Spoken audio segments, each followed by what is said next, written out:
Movie के start में हमें 3 दोस्त दिखाए जाते हैं। उनमें एक लड़की जेसिका की तबीयत खराब थी तो टेरिसा उसे देखने जाती है। जेसिका सो रही थी तो टेरिसा बुक पढ़ने लगती है। अगले ही पल जेसिका बेड पे बैठी थी, वो डिमोनिक आवाज में उसी बुक के वर्ड्स बोलने लगती है जो कि टेरिसा अभी पढ़ रही थी। टेरिसा डर के मारे उसे चुप होने का कहती है। जेसिका बेड से नीचे गिर जाती है। जेसिका की तबीयत काफी खराब हो जाती है। जब टेरिसा उसके पास जाती है, जेसिका उसके बाल खींचती है जिससे उसकी स्किन भी उतर जाती है। जेसिका घर से बाहर कैलेब के पास पहुंचती है जो उसे देख के काफी घबरा गया था। जेसिका भी बाहर आती है जो बिल्कुल डीमन लग रही थी। वो ड्रोन लेके अपने मुंह पे मारती है जिससे वो पानी में गिर जाती है। कैलेब उसे बचाने जाता है। जेसिका कैलेब को पानी में मार डालती है। थोड़ी देर बाद उसका कटा हुआ सर पानी से बाहर आता है। टेरिसा ये सब कुछ होता हुआ देख रही थी। जेसिका पानी से बाहर आती है और वो हवा में लेविटेट कर रही थी। और ये था मूवी का इंट्रो। हमें बिल्डिंग में एक फैमिली दिखाई जाती है जिसमें एली और उसके 3 बच्चे हैं। सबसे बड़ी ब्रिजेट, उससे छोटा डैनी और सबसे छोटी कैसी। वहाँ बेथ आती है अपनी बड़ी बहन एली से मिलने। इन दोनों बहनों का आपस में रिलेशनशिप अच्छा नहीं था। बेथ उनसे बातें करती है जहाँ पे कैसी उसे अपना बनाया हुआ एक टॉय दिखाती है। उसने टॉय का नाम स्टेफनी रखा था। कैसी का मानना था कि ये इवल स्पिरिट्स को दूर रखती है और अगर कोई इवल स्पिरिट आए तो स्टेफनी उसे बचाएगी। खैर, ये तीनों पिज्ज़ा लेने जाते हैं। घर में सिर्फ एली और बेथ थे जहाँ पे बेथ को पता चलता है कि उसकी बहन की डाइवोर्स होने वाली है। बेथ नाराज़ होती है कि एली को इस सब के बारे में उसे बताना चाहिए था। एली कहती है कि इस बात को बताने के लिए उसने बेथ को 2 महीने पहले कॉल की थी लेकिन उसने कॉल उठा ही नहीं। एली उससे नाराज़ थी। बेथ उसे सॉरी बोलती है। वहाँ पे जलजला होने लगता है। दूसरी तरफ हम लोग कैसी लोगों को देखते हैं जो पार्किंग लॉट में थे। जलजले की वजह से ज़मीन में एक छेद हो जाता है। डैनी उस हॉल में जाता है। वहाँ पे उसे एक कॉफन में बुक रखी मिलती है। उस कॉफन के ऊपर बहुत सारे क्रॉस लटके थे। वहाँ उसे कुछ पुरानी डिस्क भी मिलती हैं। वो उन्हें अपने साथ ले आता है। डैनी वो बुक ब्रिजेट को दिखाता है। ब्रिजेट कहती है कि उसे इस बुक को वापस रख लेना चाहिए। डैनी उस बुक को ज़बरदस्ती खोलने की कोशिश करता है और उस बुक के क्लोज से उसको चोट लग जाती है। डैनी का खून बुक पे गिरता है और बुक उस खून को अब्जॉर्ब कर लेती है। इससे बुक खुल जाती है। उसमें अजीबोगरीब तस्वीरें बनी हुई थी। ब्रिजेट बुक को बंद करती है और डैनी को कहती है कि कल सुबह वो इस बुक को दोबारा वापस रख दे। ब्रिजेट वहाँ से जाती है तो डैनी फिर से उस बुक को देखने लगता है। दूसरी तरफ बेथ कैसी के साथ थी। वहाँ पे बेथ के पेट में दर्द होने लगता है। कमरे में डैनी उन्हीं डिस्क को प्ले करता है जिसमें फादर मार्कस इसी बुक के बारे में बताते हैं। ये बुक इंसानी फ्लैश से बनी हुई है और इसे खून से लिखा गया है। इस बुक को बुक ऑफ डेथ कहा जाता है। फादर मार्कस चाहते थे कि इस बुक के पेजेस को ट्रांसलेट किया जाए लेकिन चर्च इस ईवल बुक की ट्रांसलेशन नहीं करना चाहती थी। तो फादर मार्कस एक और फादर के साथ मिलकर खुफिया तौर पे इस बुक की ट्रांसलेशन करने में लग गए। फादर मार्कस उस बुक में से रिजरेक्शन पैसेजेस को पढ़ने लगते हैं। डैनी सिस्टम को ऑफ करने की कोशिश करता है लेकिन सिस्टम ऑफ नहीं होता। बुक के पेजेस यहाँ वहाँ होके एक जगह रुक जाते हैं। दूसरी तरफ एली लिफ्ट में थी। उसके ऊपर कोई सुपरनैचुरल चीज़ हमला करती है और लिफ्ट नीचे गिरने लगती है। एली लिफ्ट में बंद हो जाती है। उसे डीमन की आवाज़ें सुनाई देती हैं। डीमन एली पे हमला करता है और वायर से उसे जकड़ लेता है। घर में बिजली चली जाती है जिससे सिस्टम ऑफ हो जाता है। लेकिन अब क्या फ़ायदा। घर में एली आती है जिसकी हालत बिल्कुल भी ठीक नहीं लग रही थी। वो किचन में जाके अंडे बनाने लगती हैं छिलकों के साथ। एली की हरकतों के साथ साथ उसकी बातें भी नॉर्मल नहीं थी, यानी कि वो पोजेस है। उसे देख के सब लोग टेंशन में आ गए थे। एली अपने आप पे थोड़ा बहुत काबू पाती है और उनसे कहती है कि भागो, ये मैं नहीं हूँ। ये बोल के एली क्रोलिंग करने लगती है और बहुत सारी उल्टी करती है और बेथ को बोलती है कि उसे मेरे बच्चों को मत ले जाने देना। ये बोल के वो बेहोश हो जाती है।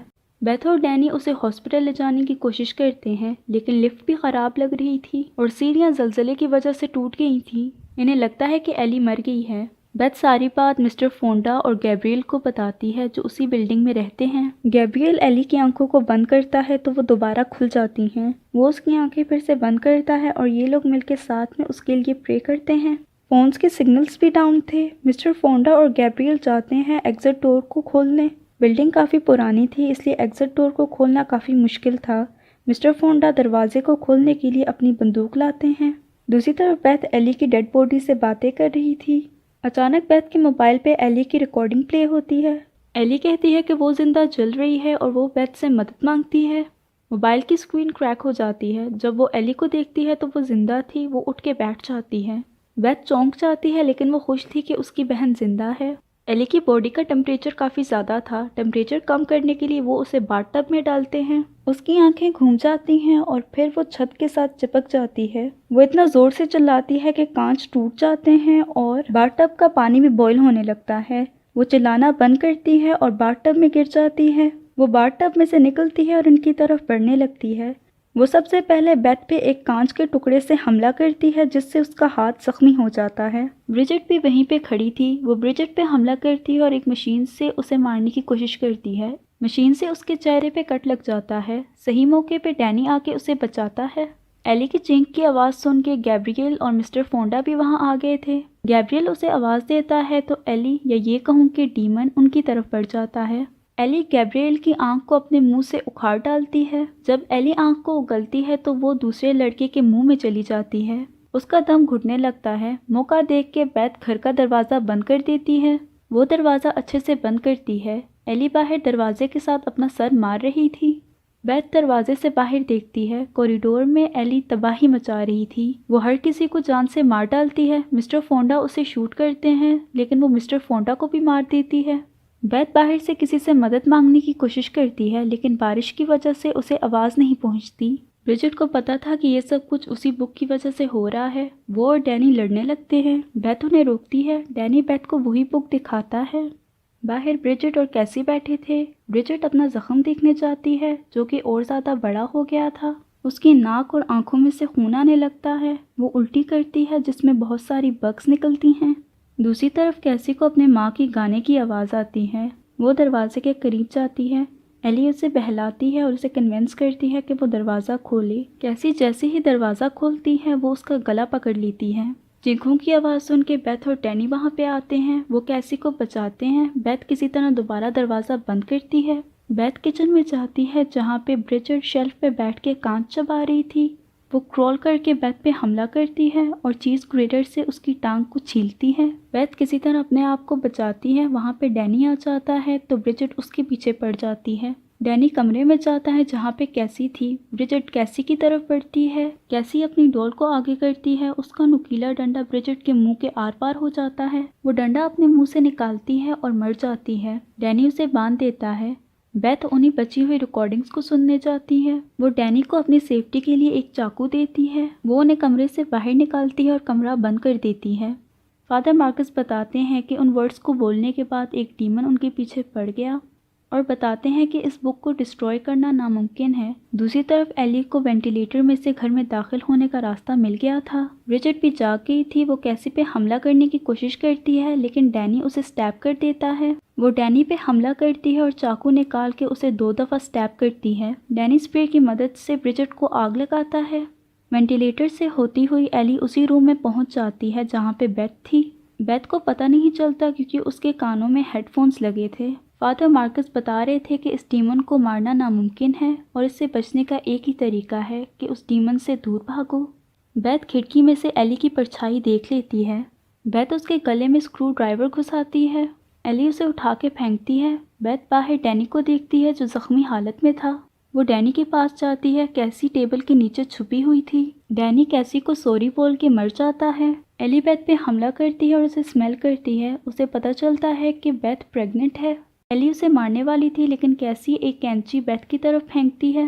वो कैंची लेके एली को मारती है और कैसी को लेके घर से बाहर भागती है। वो फायर एग्जिट की तरफ जाती है लेकिन वो दरवाज़ा अटका हुआ था। वो मिस्टर फोंडा की गन लेती है। दूसरी तरफ एली फिर से होश में आ जाती है। वो बड़े ख़तरनाक तरीके से बेथ की तरफ बढ़ती है। बेथ उसकी टांग में शूट करती है जिससे वो नीचे गिर जाती है। ब्रिजेट और डैनी भी वहाँ आ जाते हैं जो कि बिल्कुल डीमन लग रहे थे। वो एली के साथ मिलके उन पे हंसने लगते हैं। एली कहती है कि सब लोग मरेंगे सुबह होने से पहले। वहाँ पे सारे मुर्दे डिमोनिक आवाज़ में इसी लाइन को दोहराते हैं। ये दोनों भाग के लिफ्ट में जाती हैं। लिफ्ट का दरवाज़ा बंद होता है और उसके अंदर खून भरने लगता है। दूसरी तरफ डीमन अपनी एक नई फॉर्म ले रहा था। डीमन लिफ्ट में आने की कोशिश करता है। लिफ्ट में इतना खून भर जाता है कि बेथ और कैसी उसमें डूब जाती हैं। लकीली ग्राउंड फ्लोर आ जाता है और लिफ्ट खुल जाती है। वो दोनों भाग के गाड़ी में बैठती हैं और रिमोट से गेट को खोलती हैं लेकिन गाड़ी फंस जाती है। वहाँ डीमन भी आ जाता है जो एली, ब्रिजेट और डैनी से मिलके बना था। वो डीमन से छुपती हुई गेट की तरफ जा रही थी। गेट बंद होने लगता है। ये दोनों गेट की तरफ भागती हैं। बेथ तो गेट क्रॉस कर लेती है लेकिन कैसी को डीमन खींच लेता है। गेट बंद हो जाता है। डीमन कैसी को चेनसो की मदद से मार ही डालता, लेकिन बेथ फेंस तोड़ के अंदर आती है और मिस्टर फोंडा की गन से उन्हें शूट करती है।